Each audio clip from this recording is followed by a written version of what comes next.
president wants to spy on 200 million Americans without a warrant. Has he read this document, which he was sworn to uphold? Now, I will not have you libel Abraham Lincoln. I don't understand the problem with registering guns. We register cars. Mark Levine brings you the news the government doesn't want you to know. Today, an explosive story about connections between white supremacists and Islamic terrorists. When there's a conflict between Scalia's conservative values and the Constitution of the United States, he throws away the Constitution. When we do have secret prisons, that is not what America's all about. Let's go to Mark in 5, 4, 3, 2.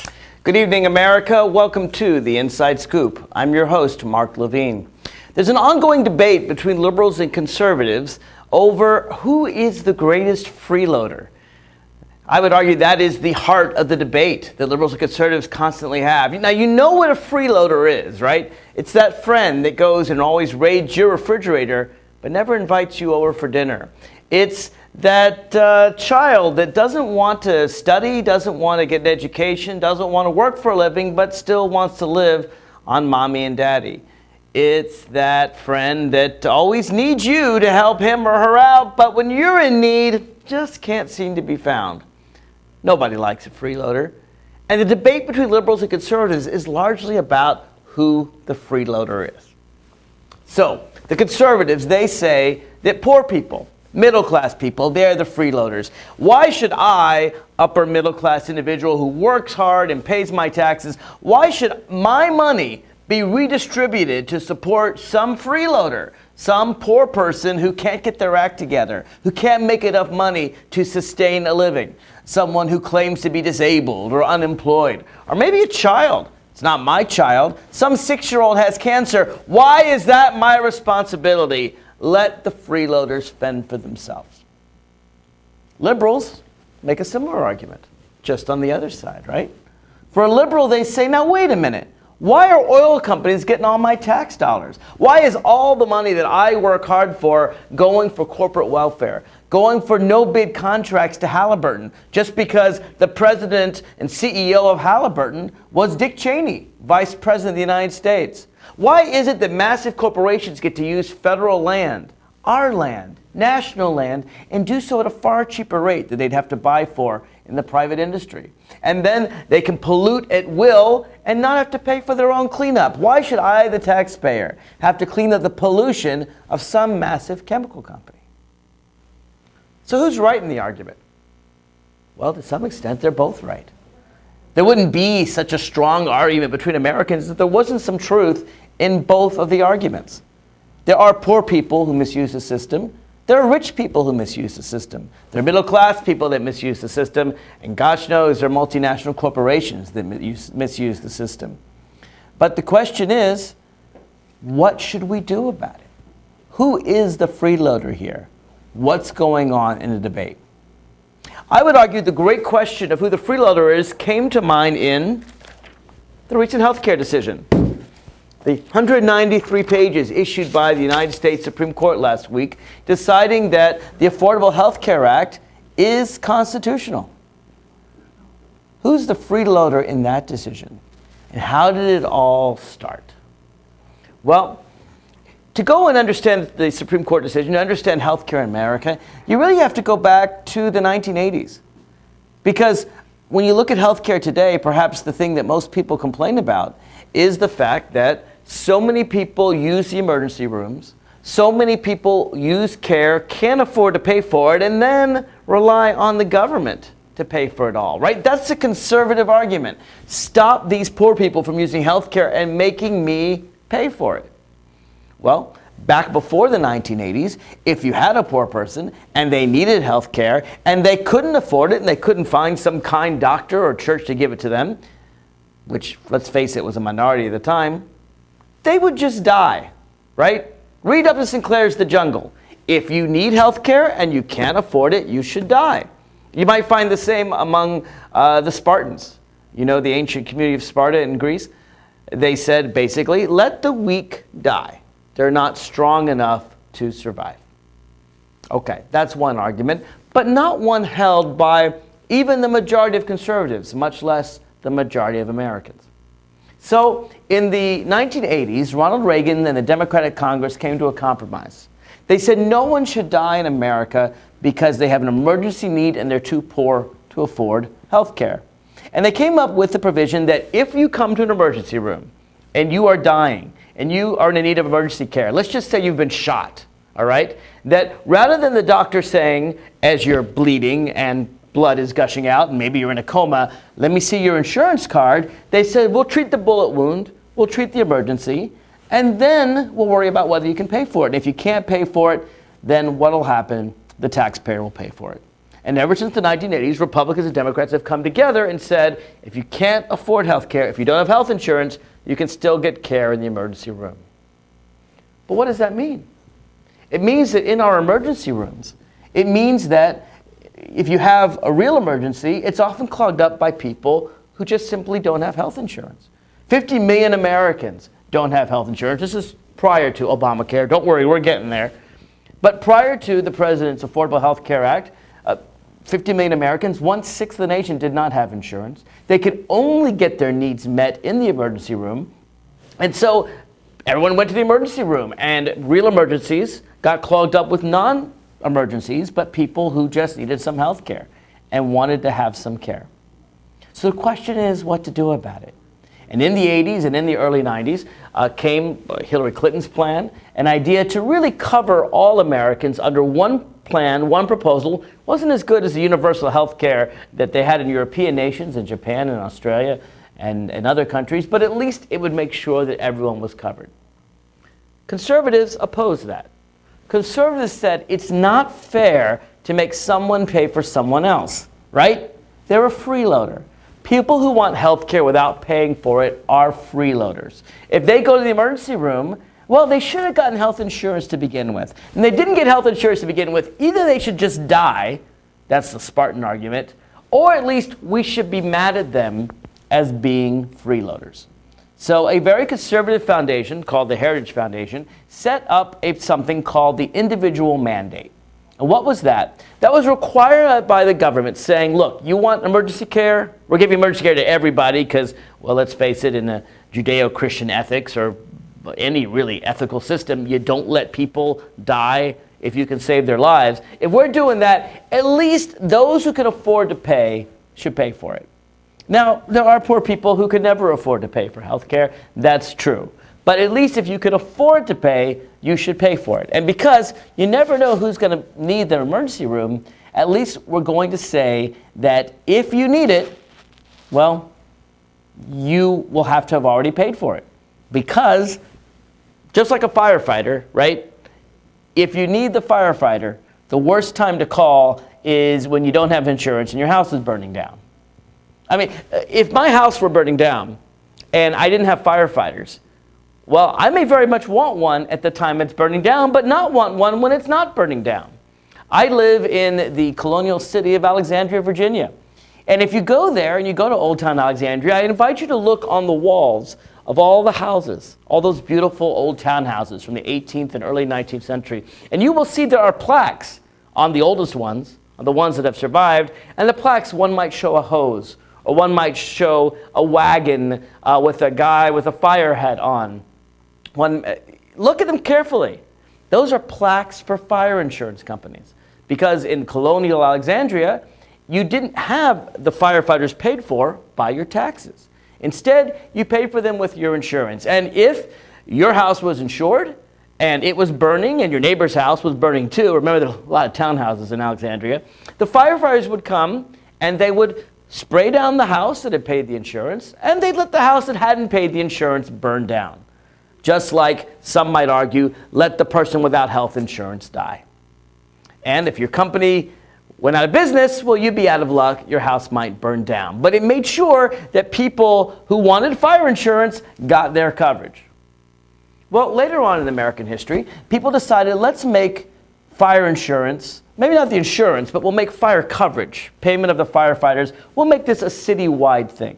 You never know when you're going to have a fire, and even though, let's face it, some people smoke in bed and shouldn't and are more likely to cause fires. Some people store gasoline next to their furnaces. That's pretty stupid. And other people are very careful. Still, even the most careful person might just have a fire. So we're going to pay for firefighting out of all of our tax dollars. And that's what we do today. And And I got to tell you something. I have never had a fire. I have never had a fire in either of the two homes that I have lived in. I've never had a fire in my life. I've never used a firefighter, and yet my taxes go and pay for those firefighters' salaries. And if I were a true Tea Party activist, I suppose I'd argue, you know what, that's not fair. That's not fair. Give me back all that money I paid for firefighters' salaries. They helped the freeloaders. They helped those freeloading people that had fires put their fires out, and I never had a fire. I could argue that. But then maybe I'd have a fire one day. And then I would need that firefighter.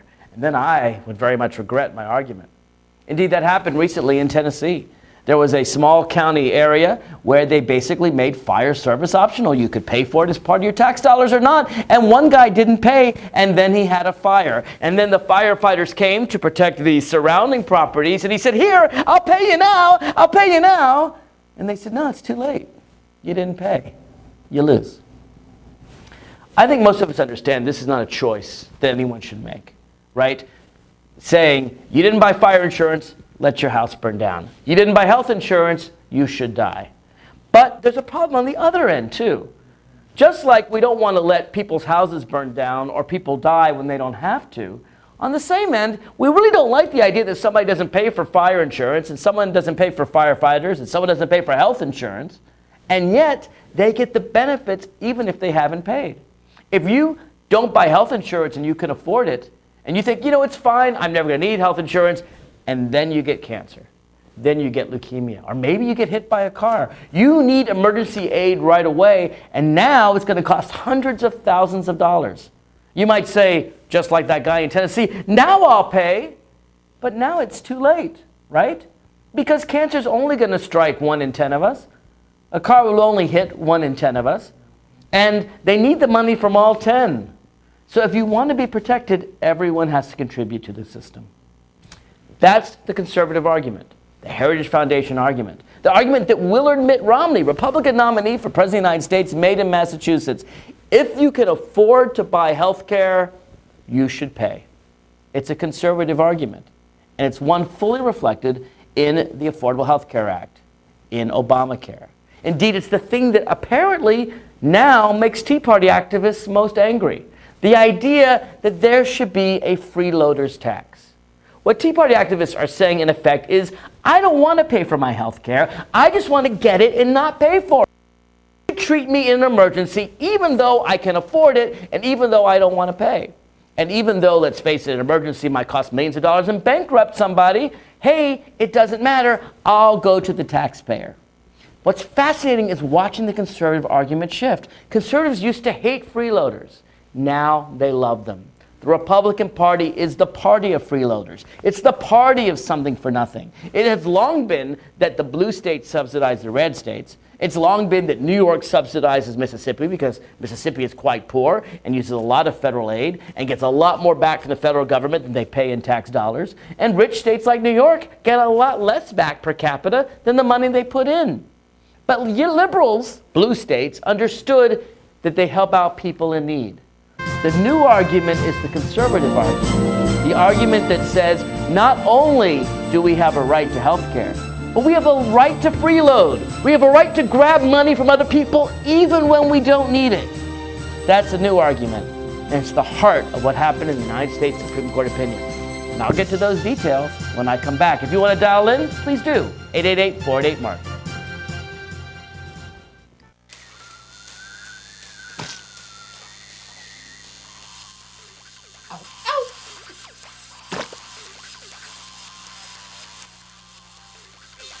Dude, are you sure you want this tattoo? Because Just do it.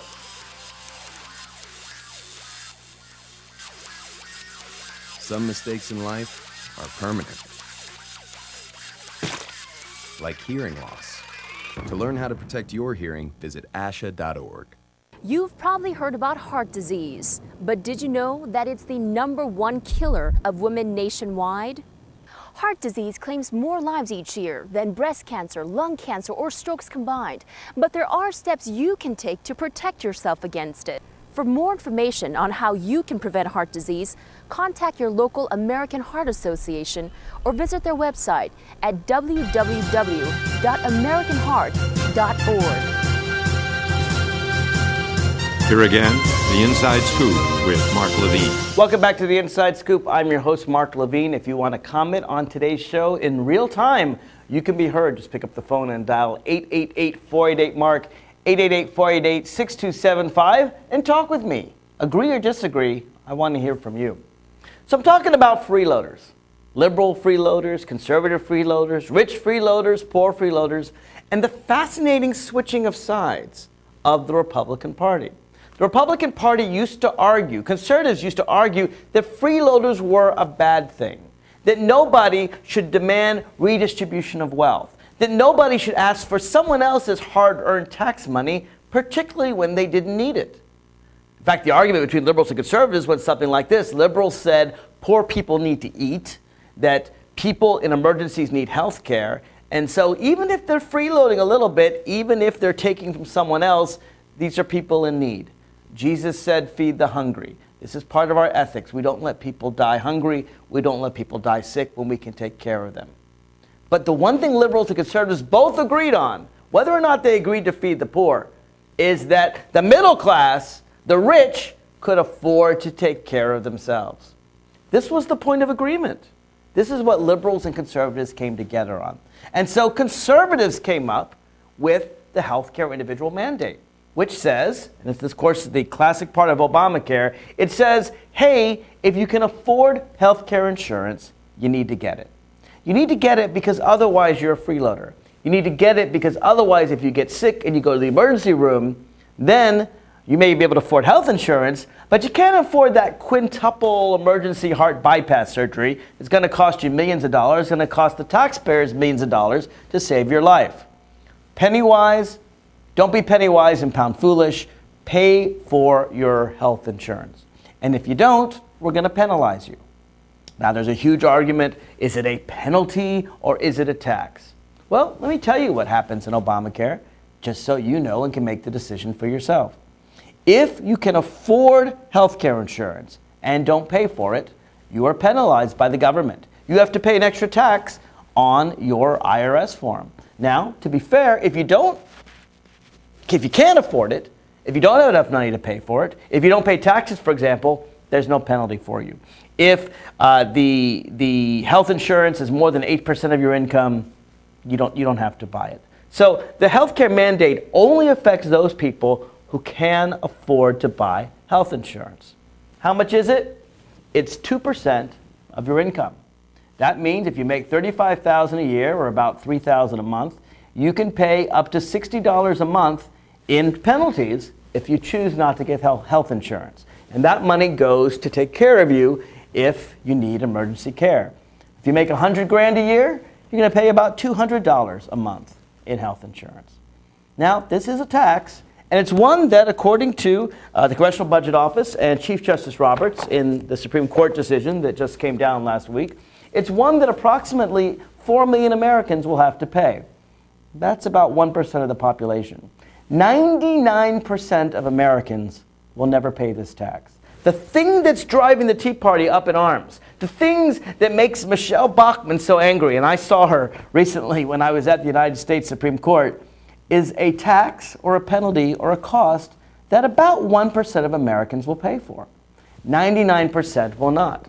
99% of Americans will be covered under Obamacare because they either will buy their own health insurance, or they'll be too poor to buy health insurance, or the threat of this tax will get you to buy health insurance. After all, wouldn't you rather have health insurance than pay $60 a month and get nothing for it?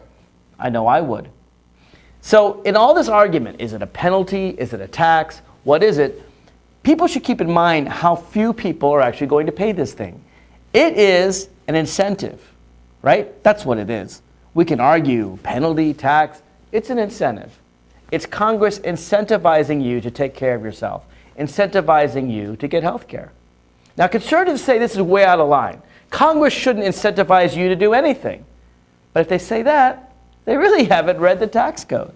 After all, there's an incentive to have children in the tax code, you get a deduction for every child. There's an incentive to buy a house in the tax code and to have a mortgage because you get an interest rate deduction if you have a mortgage. There's an incentive to go to college. You get a discount on student loans. Congress gives incentives all the time. You may have seen the more recent incentives to have green energy, right? If you weatherize your home, you get a tax credit. That's all part of the tax code. There's nothing unusual about Congress giving incentives. So what was this argument all about?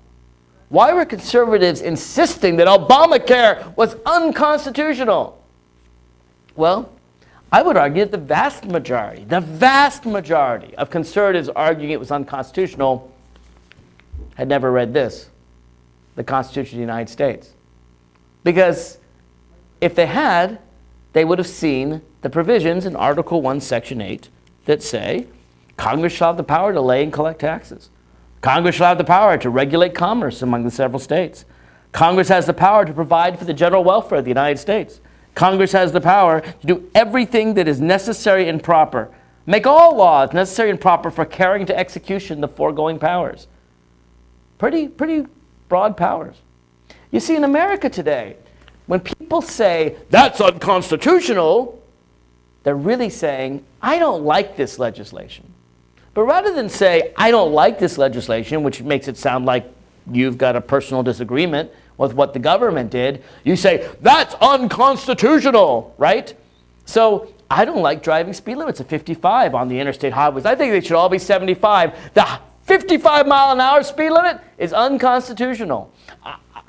I don't like taxes that laws that ban marijuana. Laws that ban marijuana are unconstitutional. I don't like laws that ban gambling or that prevent people underage from drinking, or maybe I don't like laws about stealing or murder. Who knows? Those laws are unconstitutional.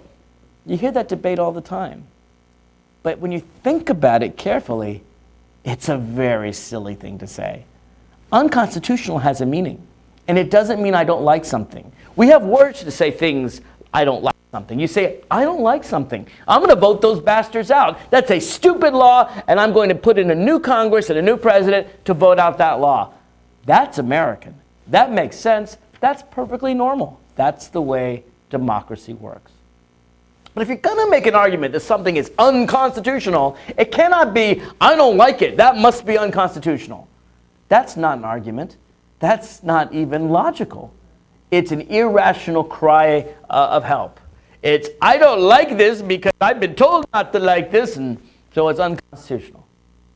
And the sad thing is that 4 justices of the United States Supreme Court, 4 supposedly very educated men, Justice Scalia, Justice Alito, Justice Thomas, and Justice, who am I missing? Oh, Kennedy, of course. I didn't think of Kennedy because he often is a swing vote. These are 4 learned men. They know what's in the Constitution of the United States. How could they argue this is unconstitutional? Well, you got to go through and you got to look at Article 1, Section 8. They said, for example, and Chief Justice Roberts agreed, they said that Congress has power to regulate commerce among the several states. But healthcare isn't commerce. What? Healthcare is 1/6 of the nation's economy. Out of the $1 trillion or so that makes our national economy go round, our gross domestic product, some $1 trillion is spent by every single American, all combined in a year. 1/6 of it goes to healthcare. 1 out of the $6 spent has something to do with healthcare. It is by far the greatest commerce this nation faces. It's clearly commerce. And it's clearly interstate. Nobody argues that healthcare services don't go from state to state, that people don't go from state to state looking for doctors, that doctors don't buy equipment from out of state. And that's important because the Interstate Commerce Clause is very widely been applied in the United States of America. Let me give you a very famous example. It comes from the Civil Rights era. Ollie's Barbecue. Ollie's Barbecue in Alabama did not want to serve black people because Ollie was a racist. He didn't want to serve blacks. But the Civil Rights Act of 1964 said, sorry, Ollie, under congressional power, under the Interstate Commerce Clause, we can regulate your business and force you to serve blacks. Ollie said, no way. I'm from Alabama. My barbecue is from Alabama. You can't regulate me. But Ali had gotten some forks from Mississippi. He'd gotten some beef from Georgia. He'd gotten some tablecloths from Tennessee. His business was not entirely intrastate. He, like most Americans, bought products from all over the states and from all over the world. It's not just Ali's barbecue. It actually went even further. In 1944, the Supreme Court said that a farmer growing wheat on his own land for his own animals affected interstate commerce because he wouldn't have to buy it on the open market.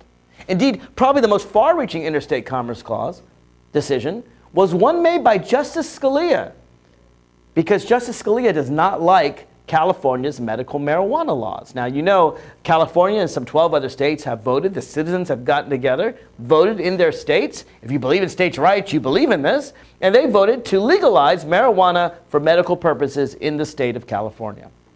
The United States federal government didn't agree and said, nope, we ban marijuana. So a woman in and how did they do it, by the way? The federal government did it based on the Interstate Commerce Clause. The exact same thing they were challenging in the healthcare debate. Well, a woman in California grew her own marijuana. She was using it for glaucoma. She did it legally under California laws. She was using it to treat her eye disease. And she swore under oath that she would not sell it, and there was no evidence that she had ever sold any of it or bought any of it. Justice Scalia said, that's interstate commerce. How is it interstate commerce if you buy marijuana for your own use legally under state law? Because she could sell it. And even though she's sworn she isn't going to sell it, and even though she's never sold it, and even though she's never purchased it, she could sell it, and therefore that possibility of her selling it is enough, said Justice Scalia. Congress has the right to regulate it. That's a pretty far-reaching decision. That's Justice Scalia saying the federal government has tremendous powers. They not only can regulate conduct you do, they can regulate conduct you could do, that you don't do, that you might do. But see, Justice Scalia says that's okay with regard to marijuana. It's not okay with regard to health care. Why? Because, well, you could argue there's some constitutional difference, but Scalia can't seem to think of one anywhere in his opinion. Or you can say what seems to be more true. Justice Scalia wants to ban marijuana, and he doesn't like Obamacare. And so he just makes up the constitutional opinions depending on his own political views. We've seen that from Justice Scalia recently, when he attacked the Obama administration on their immigration policy, even though it had nothing to do with the recent case that came up before them on Arizona's immigration law. The question for the United States Supreme Court is, are they a court of laws that upholds the Constitution of the United States? Or are they a mere political body deciding what they want to do based on their political goals, the way Justice Scalia does? Chief Justice Roberts had an important decision to make. Chief Justice Roberts did, and he made that decision. We'll get to it when we come back. I need a job. Necesito trabajo. I would like to speak English better. Me gustaría hablar inglés mejor. I want to be a U.S. citizen. Quisiera ser ciudadano de los Estados Unidos. For over 35 years, Por más de 35 años, the Hispanic Committee of Virginia has been serving our community. el Comité Hispano de Virginia ha estado sirviendo a nuestra comunidad. Job training and placement, Capacitación, ayuda para conseguir trabajo, education for children and adults, educación para niños y adultos, immigration, naturalization, and medical referrals. ayuda para los procesos de inmigración y naturalización y orientación sobre médicos Are a small part of what we do. son solo una pequeña parte de lo que hacemos. For help, information, or to volunteer, Para ayuda, información o para ofrecerse como voluntario, contact the Hispanic Committee of Virginia, comuníquese con el Comité Hispano de Virginia, helping everyone participate more fully in American society. ayudando a todos a participar plenamente en la sociedad norteamericana.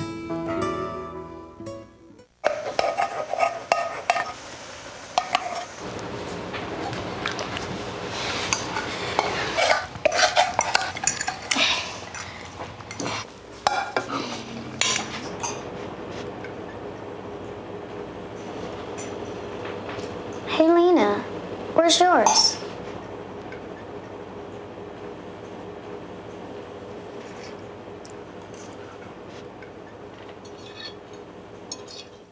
Would you notice if you were missing half your kidney function? According to the National Kidney Foundation, 20 million people have chronic kidney disease, and 20 million more may be at risk and not even know it. Anyone with high blood pressure, diabetes, or family history of chronic kidney disease is at risk. Early diagnosis is vitally important. To get the whole story, talk to your doctor and visit the National Kidney Foundation at kidney.org or call for a free brochure. Because when it comes to chronic kidney disease, you might not know the half of it. Here again, the Inside Scoop with Mark Levine. Welcome back to the Inside Scoop. When Chief Justice Roberts and Justice Alito were nominated by George W. Bush to be Supreme Court justices, they claimed that they were going to be, well, as Chief Justice Roberts put it, umpires. They were going to call the balls and strikes. They weren't going to decide whose team they were on or who they wanted to win. They simply were going to call it as they saw it and follow the Constitution of the United States. Well, we've just seen how Justice Scalia doesn't really do that. Justice Scalia says that a woman growing marijuana for her own use in her own yard and is never going to sell it, that's interstate commerce, but something that's 1/6 of the nation's economy is not interstate commerce, without ever giving a reason why one and not the other. So Justice Scalia has not shown himself to be someone who can logically and fairly rule according to the Constitution of the United States. But Chief Justice Roberts was in a bind. The entire conservative establishment was against Obamacare. Now, we talked about this in the beginning of the hour.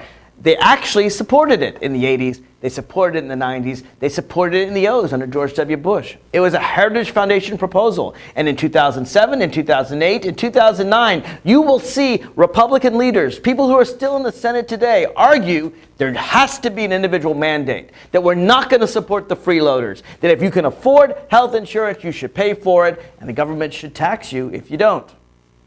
But then Barack Obama became president. Then Barack Obama adopted the conservative argument as his own. Barack Obama took Romneycare, took Mitt Romney's program, and applied it to the United States of America. Indeed, it's the one thing that Mitt Romney and Barack Obama agree on, that you need to pay for your own health care if you can afford it. And suddenly, the right wing shifted. Suddenly, the right wing said, wait a minute, if President Obama supports this, and we need to defeat Obama, we have to suddenly be against it. And so everybody switched sides. And by the time the legislation came before the Congress, not a single Republican in the Senate, including the several dozen that had supported it before, none of them would support President Obama's bill. And largely based on the claim that it has an individual mandate, even though they had supported an individual mandate before. In the House of Representatives, again, not a single Republican supported it, save on one vote, there was a representative in Louisiana who had taken over a seat of an extremely liberal district after its politician was put in jail, and he didn't last very long. But for all intents and purposes, it got no Republican support. Not because Republicans didn't support the conservative idea of an individual mandate, but because Obama did support it, and therefore they had to be against it. And so then they had to redefine the Constitution to say, we don't like the bill, therefore it must be unconstitutional. And so they made these crazy arguments on interstate commerce. And Chief Justice Roberts was in a bind. He saw that 4 of his colleagues, including the supposedly moderate Anthony Kennedy, were going to strike down not just the individual mandate, but the entire Obamacare decision, the entire bill. The one passed by 60 senators of the United States, and it's not easy to get past a filibuster. The one passed by a majority of the House. The one that took 2 years to pass and went through several iterations and was a massive compromise. And this is a bill with some very popular elements, right? Included in the bill is the idea that you cannot discriminate someone based on pre-existing conditions. Is cheaper drugs for seniors. They close the donut hole. For young people, you could stay on your parents' plan until you're 26. For businesses, there were subsidies to pay for health care. For all Americans, there would be coverage. And for Americans that couldn't afford it, there would be subsidies to help you pay for it. This is a bill that actually restricted health insurance profits and said that you have to spend 80 to 85% of what you get in premiums on health care. Healthcare insurance companies could no longer take $2 from you and give $1 to the CEO, right? If your healthcare bills are $300 a month, they can no longer give $150 to their CEO for his vacation home. Instead, they could give a maximum of 15% to their CEO for profits. Those benefits are already coming back. Last week, in fact, the first rebates from healthcare companies overcharging their consumers were coming back into consumers. And there was preventative care. The OBAMACARE bill, the Affordable Health Care Act, made sure that you got cheaper preventative care so you didn't have to use the expensive emergency room. Heart medication may cost $1,000 a month, or maybe $100 a month and $1,000 a year. That's far cheaper than having to get emergency heart bypass surgery costing hundreds of thousands of dollars. So it's a bill that saved money. According to the Congressional Budget Office, would save $1 trillion over the next 20 years, covered everyone in America, and let's face it, the provisions themselves are extremely popular. Indeed, every part of it except the individual mandate was getting 70 to 80% approval. But when you wrap it all up and you call it Obamacare, people were opposed to it. They were opposed specifically to the individual mandate. It's a tax! It's a tax! It's a tax that would affect 1% of us. Specifically, it was a freeloader tax. It was a tax only on those freeloaders that, number one, did not have health insurance, number two, could afford health insurance, and number three, refused to pay for it, which, according to Chief Justice Roberts, is about 1% of Americans. This tax on 1% of Americans, not on the wealthiest 1%, but on the freeloaderist 1%, the Americans that most wanted to cause other people to transfer wealth to them, middle-class, rich people who could afford health care but didn't want to pay for it, much like the guy in Tennessee that didn't want to pay for fire insurance until his house burned down. This freeloader tax is the main reason why Americans were opposed to the bill. Does this mean that Americans support freeloaders? Does this mean that Americans really believe that you should be able to make others pay for your bills? I don't think so. I'm curious to know what you think. At 888-488-MARK, let me know. 888-488-6275 if you disagree. But I don't think Americans support freeloaders. I don't think Americans understand what this bill is. I don't think Americans understand the individual mandate is for about 1% of Americans. And this is a tax that's really quite small. 2% of your income. $60 a month if you make $36,000 a year, and about $200 a month if you make $100,000 a year. $60 a month. I have cable bills that are larger than $60 a month, and I suspect you do as well. It's not that much. So why all the animosity? Well, let's face it, healthcare insurance companies don't like the bill. They don't like the bill because their profits will go down because there's a limit on their profits. We have regulated utilities. I'm sure you know that. Your electric bill, your gas bill, your water bill, they're limited by the government because they have a monopoly, because they could overcharge you. Everybody needs water. Everybody needs air conditioning. If you don't know that, you haven't lived in the Washington, D.C., Northern Virginia area in the past 3-4 days. Everyone needs electricity, water, heat, gas. These are basics, and so the government has to make sure that there's not monopoly profits. They regulate them. Well, the same goes here for healthcare. And so healthcare insurance companies want their monopoly profits, and so they spent hundreds of millions of dollars trying to brand this thing Obamacare and trying to convince Americans it was a terrible bill. Well, to some extent, they've largely succeeded. Even though the individual provisions of the Affordable Health Care Act, all of them except the individual mandate, get more than 70% support by the American people, all of them, except for the individual mandate and Medicaid, which I'll get to in a second, get majority support from Republicans. I want you to think about this. Every provision of Obamacare, save two, gets majority support by Republicans.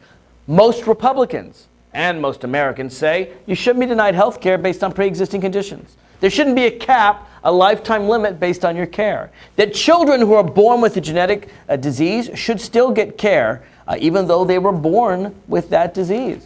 That the donut hole of Medicare should be closed. That children should be on their parents' policies. These very popular things. They all get 70, 80% American support, and all of them at least 50%, sometimes 70% Republican support. All except the individual mandate, which, as I've pointed out, affects 1% of Americans at most. So there's also the Medicaid provision. Republicans tend to be opposed to that one too, because that's aid to the poor. And that goes back to that first argument I made at the very beginning about freeloaders. Republicans believe that poor people are simply not worthy enough to get health care. They believe that if you're poor, it's because you're lazy, And if you're lazy, you're not deserving of health care. And so if you get sick and die, it's your own damn fault. And there's certainly a group of Republicans that believe that. We're going to get to the Medicaid argument in just a second. But I want to go back to Chief Justice Roberts. So he's facing 4 independent Supreme Court constitutional ways that the Supreme Court can uphold the individual mandate, can uphold Obamacare. One is the Interstate Commerce Clause. We've talked about that. One is the Necessary and Proper Clause. That's the clause that says in order to make the rest of the laws make sense, anything that's necessary and proper to make these laws happen. It's a little confusing. I'll read it to you. Article 1, Section 8 says, the Congress shall have the power to make all laws which shall be necessary and proper for carrying into execution the foregoing powers, and all other powers vested by this Constitution in the government of the United States. It's kind of a catch-all clause. Well, Chief Justice Roberts, being the conservative that he is, rejects the Commerce Clause and rejects the Necessary and Proper Clause. So then the question comes, well, Congress does have the power to tax to provide for the general welfare. Is this a tax that provides for the general welfare? Well, most people think health care is part of the general welfare. And arguing that the freeloaders should be taxed rather than impose their burdens on the rest of society, I think that's clear that it's for the general welfare. It's the only question left. Is it a tax? Well, what is it? It's something imposed under the Internal Revenue Code to freeloaders who have decided not to get health insurance. Certainly walks and talks like a tax. Can you be put in jail for not paying the individual mandate? Nope, you can't be put in jail. Really? You can be put in jail for not paying your tax? Well, that's true. You can be put in jail for not paying a tax, but that suggests to me it's a tax. Oh, but Obama didn't call it a tax. He called it a penalty.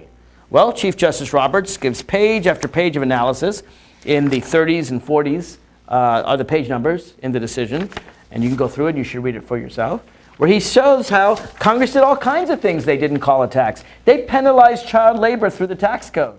Well, they called it a penalty, but for all intents and purposes, it was a tax. Congress's power to tax is quite wide. And yet Chief Justice Roberts, perhaps because he didn't want Americans to think this was regulation under Interstate Commerce Clause, because that would somehow make Obama look good, maybe he thought if he called it a tax, it would make Obama look bad. Who knows?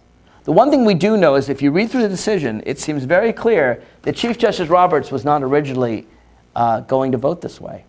It seems quite clear he was going to vote with his 4 conservative brethren to strike down the entire Affordable Health Care Act. And to do so, not just on the individual mandate, but the entire thing. To take 2 years of work and the signature legislation of the President of the United States and strike it down. That had not been done in 75 years. That had not been done since Franklin Roosevelt. That had not been done since the depths of the Great Depression, when FDR threatened to pack the court in order to fix it. I'm going to give you that story and why Chief Justice Roberts switched his vote when we come back. If you want to join in, 888-48-MARK. 888-48-6275. One day these rats were playing in the woods. One in some matches and that's no good. Listen to smoke before you give it a try. Only you. Don't play with matches. Don't play with fire. Cause there's nothing very funny about $3,000. Nothing very nice on a homeless mind. So if a gorgeous force is what you desire, don't play with matches. Don't play with fire. Only you can prevent wildfires. Fire! Why don't you just wash your car at home? When I wash my car, everything runs down the street and down into the storm drains. With all the chemicals in the soaps and waxes, the last thing I want to do is poison my own drinking water. At least here, it's all contained and recycled on site. That's why I also take my car in for oil changes instead of doing it myself. I might take a chance on spilling stuff. You know what the best part is? What? More time to kick back and watch the game. How far would you go to protect the planet? I want you to build an ark. Here we go. Okay, that's good. Oh, okay. Ow! Maybe there's another way. People, the flood is imminent. Is it too much to ask for a little precipitation? Go to fightglobalwarming.com to find out what you and your community can do to reduce global warming pollution.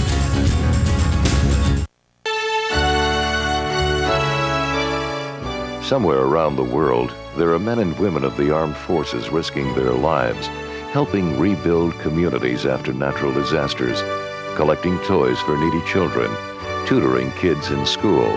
These are your sons and daughters who work to keep us safe, secure, and free. Dedicated men and women who put their country first.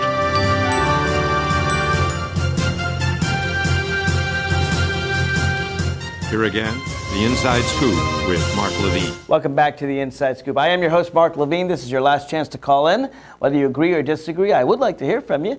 888-488-MARK, 888-488-6275. Call toll free.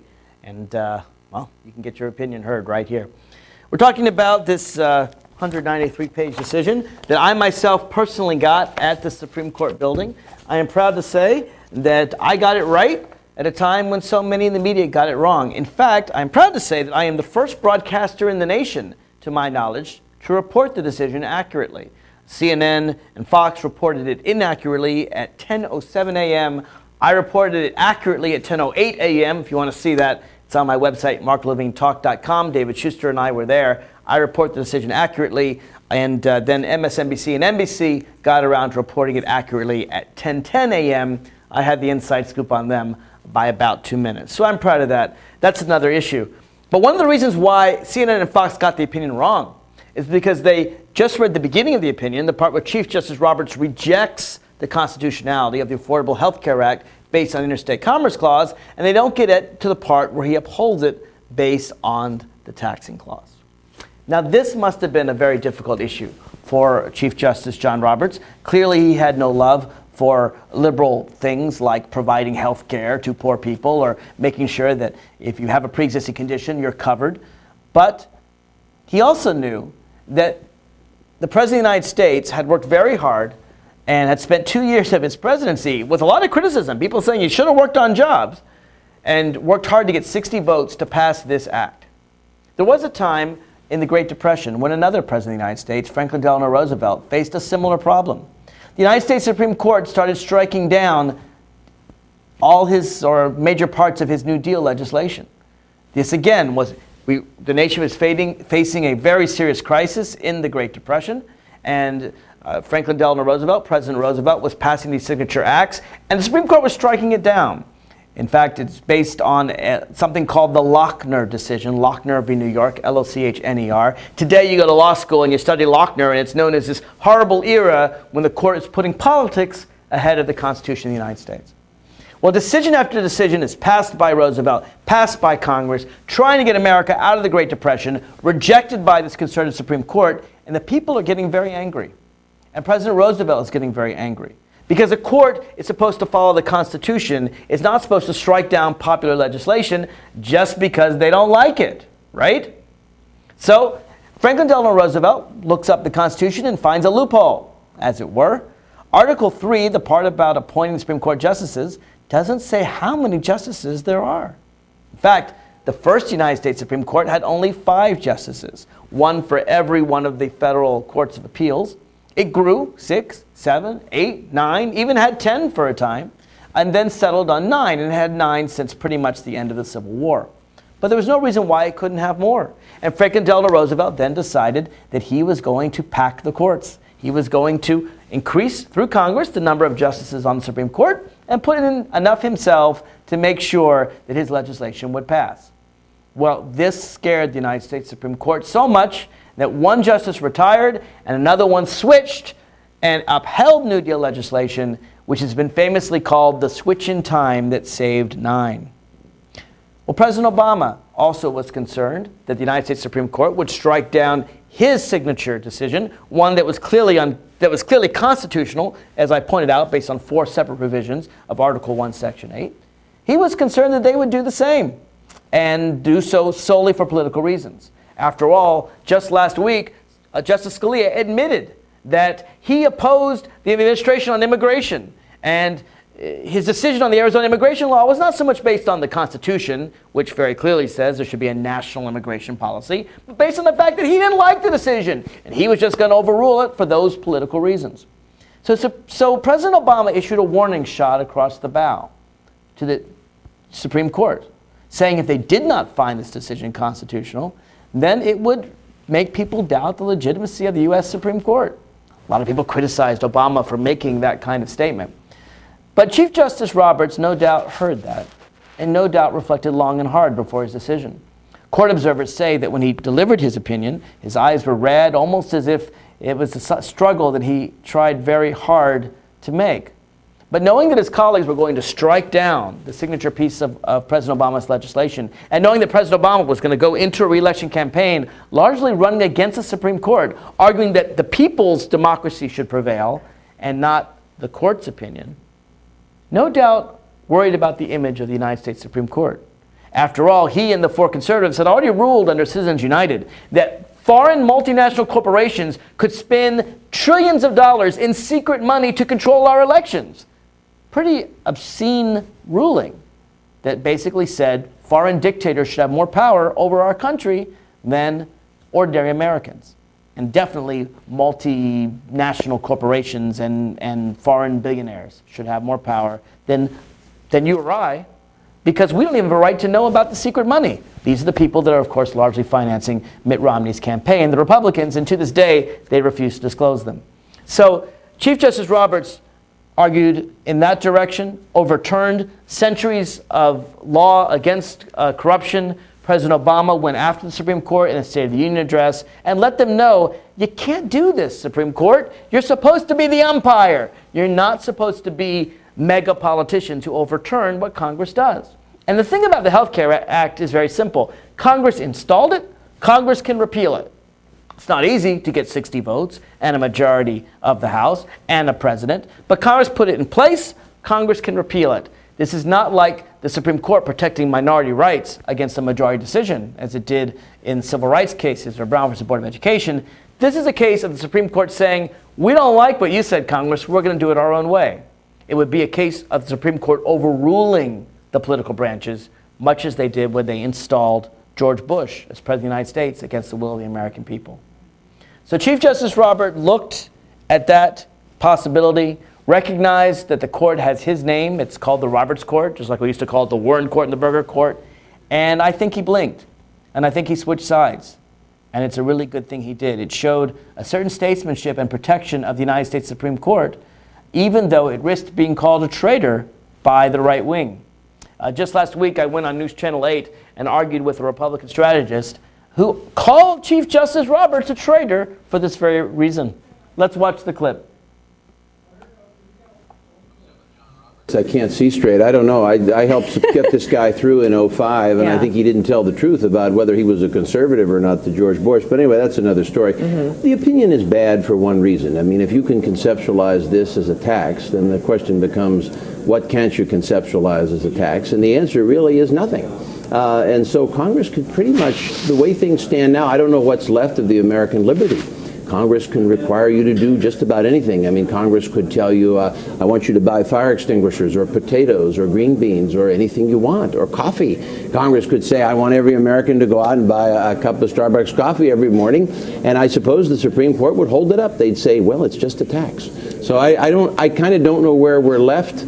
I can only hope that we get, if Romney wins and we get a Republican Senate, we can overturn this. Let me say, there's nothing unusual about Congress encouraging you to do things. Congress, well, they're not encouraging, they're mandating. No, they're encouraging you through a tax. That's what they do. For example, no, they encourage you through a tax. No, they're forcing people to buy health insurance. That's exactly wrong. That's not Chief Justice Roberts pointed out, 4 million people probably won't pay the $60 a month or so to get the health insurance, and Congress expects that. They're not outlaws. All they're doing is increasing your tax. It's the same, for example, if you don't own a home. Congress taxes you if you don't own a home, because if you own a home, you get a mortgage interest deduction. I don't have children. Congress raises my taxes because I don't have children, because you get a deduction if you have children. Congress regulates through the tax code all the time. I think there's confusion here. Congress has required the health law. If you look at the 2010 health law, it clearly requires a group of people to purchase health insurance or else. It is not an encouragement. It is a mandate. That's what the entire Just like you have to purchase a home or else. If you don't purchase a home, you can't get the mortgage interest deduction. If you don't have children, you can't get the child deduction. If you don't have health care, you don't get the health care deduction.